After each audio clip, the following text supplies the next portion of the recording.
Do you think you can control your device? On the surface, everything works as expected. Call the API, retrieve data, and your device operates normally. But if you attempt a minor adjustment, maybe just switching the communication protocol, want to adjust the device boot sequence? Denied. Want direct access to hardware?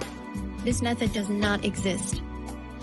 It seems that you can do anything right. A complete set of APIs, a thick SDK document, and supports more than 10, right? But when you really want to do something, you will find that the door doesn't exist. It's not that you can't open it, but it simply doesn't exist.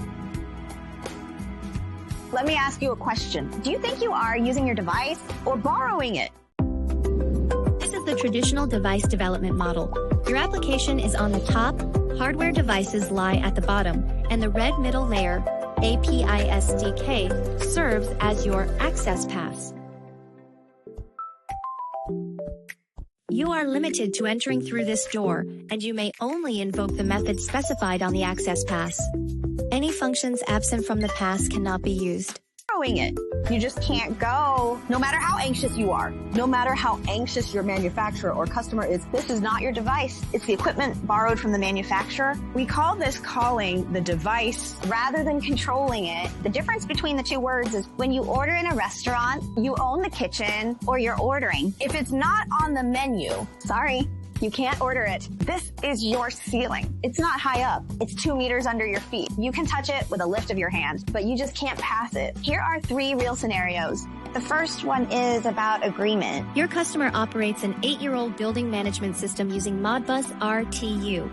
All newly deployed turnstiles and access terminals need to be integrated via Modbus. This is an unnegotiable hard requirement. You comb through the device API docs, HTTP is supported, MQTT is supported, but Modbus is missing. You call the manufacturer, and the other says it's not supported. We have included it in evaluation, but the specific schedule hasn't been set. Your project will be on-site debugging next week. You have 2 options. Now, the first is to add an agreement. Conversion gateway, it adds a failure point with a 500 millisecond, or you can only change the device and you have already purchased 200. The second story about logic, the customer request is simple. If facial recognition is successful, face recognition fails, automatically downgrade with password double verification and take a photo. Here's the issue. The 3 features, facial recognition, card reading, and password keypad, exist as 3 independent modules in the traditional API architecture. They run separately without any mutual data synchronization or status awareness. You can't find a method to find a method because this logic, the manufacturer doesn't provide you with this SDK, so you can't make such a conversion. This means that you must customize it with the manufacturer, which means evaluation and scheduling and high customization fees. The third story is about you. Your client, a high-end office building manufacturer. He needs a unified logo and color guide signs in the lobby, and each screen has a uniform position. UI only adds a UI to this access control screen. This manufacturer can't do it. Your color scheme doesn't match the lobby at all. The firmware of UI can't be changed. The client will ask, why does my access control display someone else's logo? Your answer is that the SDK does not support UI customization.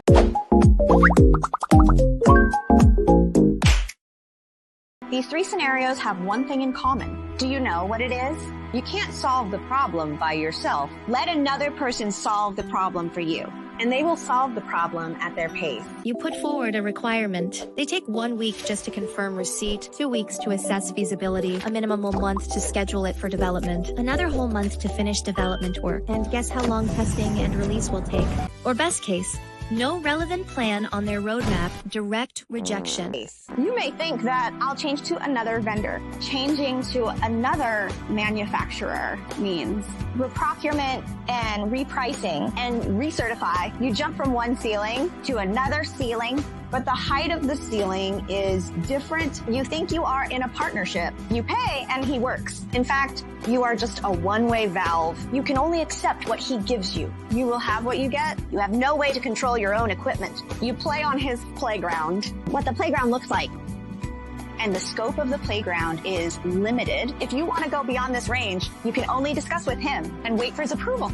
All this is because it's just a simple API. Okay, enough complaining. Let's do the math. How long did we wait for the vendor to add Modbus support on that project? Almost 5 months. What did you do in that time? You added gateways, a CNY 2000 protocol converter per device. For 200 units, that's CNY 400,000. Also 2 devices that could speak directly have to communicate through a middleman. UI customization, your client waited for 3 months. After 3 months, the customer chose another factory because you can't even change a logo. Recognition and face recognition. You wrote an intermediate key yourself, running on the server. It barely works. But once the server went down in your access control, and it was offline for 12 hours, the customer almost sued you. Total losses include CNY 400,000 extra costs, 1 lost customer, a 12-hour system outage, and delays over 8 months. These are real financial losses, stemming not from insufficient features, but flawed business logic. And you should note that these costs are not one time. For every new project, a new customer, or new demand, you have to run it again. These costs will only continue to accumulate. It's not a bug in the device, but a bug in the architecture. You can only call the functions preset by the vendor. Everything you want to do, as long as it exceeds this preset, you have to pay the ceiling tax. So the question is there a way that to get rid of this